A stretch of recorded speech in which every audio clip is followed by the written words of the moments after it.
कि आप केसेस को पहले पकड़ पाएं, अर्ली डिटेक्शन कर पाएं, और अगर आप करेंगे तो पहले इलाज करेंगे और लोग बेहतर होकर घर जा पाएंगे। हम ये भी कह रहे हैं कि हमें अभी भी लगातार अपनी हेल्थ केयर फैसिलिटीज को अपग्रेड करने की आवश्यकता है। आईसीयू बेड्स बढ़ाने की आवश्यकता है, ऑक्सीजन बेड्स बढ़ाने की आवश्यकता है, कोविड केयर सेंटर्स बनाने की आवश्यकता है। अलग अलग राज्यों में इन्फेक्शन का बर्ताव अलग अलग है। जैसे अगर आप दिल्ली में देखें तो आज हमारी अधिकांश बेड्स खाली हैं, लेकिन उसका अर्थ ये नहीं है कि सभी राज्यों में ऐसी स्थिति हर समय बनी रहेगी। तो इसलिए पहले से तैयारी करके रहने की आवश्यकता है, जो हम प्रत्येक राज्य सरकार के संज्ञान में लाते हैं। और सबसे महत्वपूर्ण बात है कि राज्य सरकारें और केंद्र सरकारें जो भी कार्य करती हैं वो तो करती ही हैं, लेकिन जब तक समाज, समुदाय, कम्युनिटी इस पूरी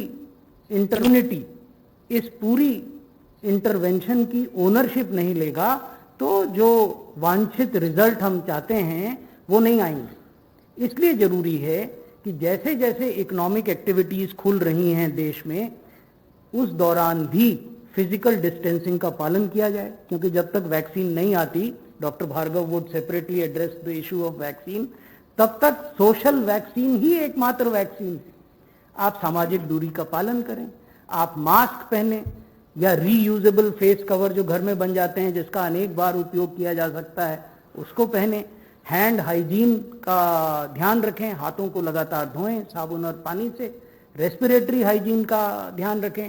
जब भी आप खांसते या छींकते हैं तो या तो रुमाल रख कर करें या उसको ऐसे अपने हाथ के इस पर करें। इन्वायरमेंटल सैनिटेशन, इधर उधर थूके नहीं, कूड़ा कचरा न फैलाएं। तो ये चीज़ें बहुत महत्वपूर्ण हैं, क्योंकि at the end of the day whatever state government and central government does, until and unless the governments are supported by committed action on the part of the community and a very strict adherence to physical distancing, wearing of mask and hand and respiratory hygiene, we will not be able to win this war.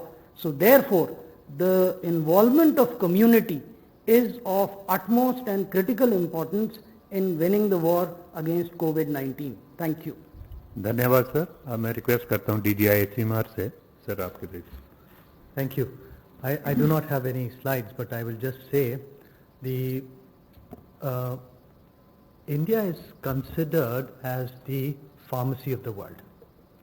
Now, 60% of the drugs utilized in the United States of America are of Indian origin. So these are generics produced in India, where India has established itself over the years. This is possibly well known to many people in the world. Having said that,